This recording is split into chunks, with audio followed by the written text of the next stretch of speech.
அனைவருக்கும் வணக்கம்.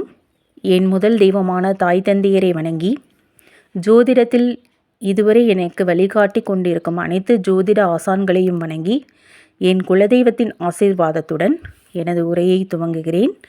ஜெய் ஸ்ரீராம். தமிழ்நாடு மகளிர் ஜோதிடர் அணி தலைவி கிருஷ்ணவேணி அம்மா அவர்களுக்கும், குழுவில் பயணிக்கும் அனைத்து ஜோதிட சகோதரிகளுக்கும் எனது வணக்கம். மருத்துவ ஜோதிடத்தில் எனக்கு தெரிந்த கருத்துக்களை உங்களிடம் பகிர்ந்து கொள்கிறேன். பொதுவாகவே சந்திர பகவான் நல்ல நிலைமையில் இருக்கணும். நல்ல நிலைமை அப்படின்னா எப்படி? அவங்க நீச்சமாகாமல் 6, 8, 12 மறையாமல் வலுவாக இருந்தாங்கனாலே இந்த உடல் ரீதியான பிரச்சனைகள், மன ரீதியான பிரச்சனைகள் நமக்கு வராது. அப்போது சந்திர பகவான் ரொம்ப முக்கியம். ஏன்னா மனதுக்கும் உடலுக்கும் காரகம் அவங்க தான். அப்போது சந்திர பகவான் கேதுவோடு சேர்ந்திருந்தாங்க அப்படின்னா பெண்களுக்கு கர்ப்பப்பை சம்பந்தமான பிரச்சனைகள் வரும். அதே மாதிரி சந்திர பகவான் கேதுவோடு இணைந்து ஆண்கள் ஜாதகத்தில் இருந்தாங்கன்னா மனநிலை டிப்ரெஷன் இருந்துகிட்டே இருக்கும். அவங்க ஒரு நிம்மதியான ஒரு சூழ்நிலை அவங்களுக்கு இருக்காது. மன ரீதியான குழப்பங்கள் ஜாஸ்தியாக இருக்கும். அதே போல் ஆண்கள் ஜாதகத்தில் சந்திர பகவானும் கேது பகவானும் இணைந்து இருந்தாங்கன்னா தாயாருக்கு கர்ப்பப்பை சம்பந்தமான பிரச்சனைகள், உடல் உபாதைகள் எப்பொழுதுமே கொடுத்துட்டே இருப்பாங்க. செவ்வாய் பகவானும் சனி பகவானும் ஒருவரோட ஜாதகத்தில் இணைந்து இருந்தாங்கன்னா, செவ்வாய் பகவான் பற்களுக்கு உண்டான கிரகம். அப்போது பற்கள் வலு இல்லாமல் இருக்கும். அதாவது பலவீனமாக இருக்கும் பற்கள். அதே மாதிரி சொத்தைப்பல் வர்றது, பற்களில் பிரச்சனைகள் ஏற்படுறது, இதெல்லாம் கொடுப்பாங்க. செவ்வாய் பகவானும் ராகு பகவானும் சேர்ந்து இருந்தாங்கன்னா தெத்துப்பல் வரும்.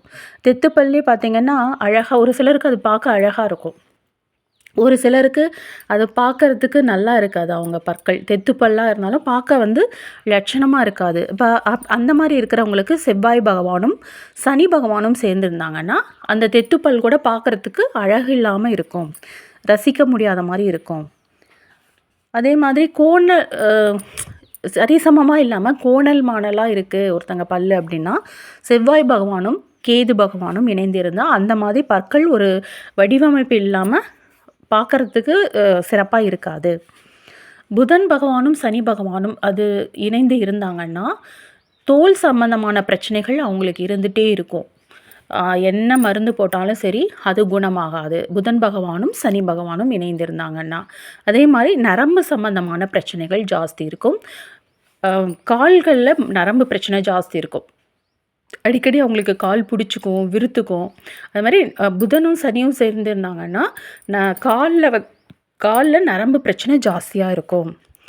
அதே மாதிரி ஆறாம் இடத்தில் சூரிய பகவான் இருந்தாங்க அப்படின்னா பொதுவாகவே ஜோதிட ரீதியாக 6ஆம் இடம் அப்படிங்கிறது நோய்க்கு உண்டான ஸ்தானம். அப்போது அந்த 6ஆம் இடத்துல சூரிய பகவான் இருந்தாங்கன்னா எப்பொழுதுமே அவங்களுக்கு உடலில் ஹீட்டு ஜாஸ்தியாக இருக்கும். அதாவது ஹீட் அதிகமாக இருந்தால் என்னென்ன உடல் உபாதைகள் வருமோ அது இருந்துகிட்டே இருக்கும். கண் பார்வை பாதிக்கும். அதாவது சுத்தமாக கண் பார்வை போயிருமா அப்படின்னா அதுக்கு வேறு ஒரு விதிவிலக்கு இருக்குது. ஆனால் கண்ணில் பிரச்சனைகள் அவங்களுக்கு கண்டிப்பாக இருக்கும். கண்ணில் பிரச்சனை வருது அப்படின்னா இன்னொரு காரணம் என்னென்னா சூரிய பகவான் நீச்சமாக இருக்காங்க அப்படின்னாலுமே கண்ணில் பிரச்சனைகள் கண்டிப்பாக இருக்கும். அதே மாதிரி மேஷத்தில் மாந்தி பகவான் இருந்தாலும், லக்னத்தில் மாந்தி பகவான் இருந்தாலும், லக்னாதிபதியுடன் மாந்தி பகவான் இருந்தாலும் அவங்களுக்கு கண்டிப்பாக தலைவலி பிரச்சனை இருக்கும். தலை சம்பந்தப்பட்ட பிரச்சனைகளும் தலைவலி பிரச்சனைகளும் கண்டிப்பாக இருக்கும். 2ஆம் அதிபதியோட பாவகிரகங்கள் சேர்ந்துருக்காங்க. அதாவது 2ஆம் அதிபதியோட பாவகிரகங்கள் சேர்ந்தாலே பிரச்சனையா அப்படின்னா கிடையாது. 2ஆம் அதிபதியோட பாவகிரகங்கள் சேர்ந்திருந்தாலும் அந்த கிரகங்கள் நின்ற நட்சத்திராதிபதி 6, 8ஆக இருந்தாலும் பேசுவதில் பிரச்சனை ஏற்படும். அவங்களால சீக்கிரமாக பேச மாட்டாங்க, திக்கி பேசுவாங்க. அந்த மாதிரியான பேசுறதுக்கு உண்டான பிரச்சனைகள் ஏற்படும்.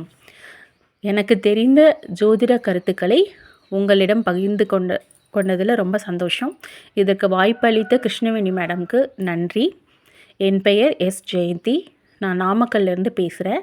என்னுடைய தொலைபேசி எண் 8870705089. நன்றி, வணக்கம்.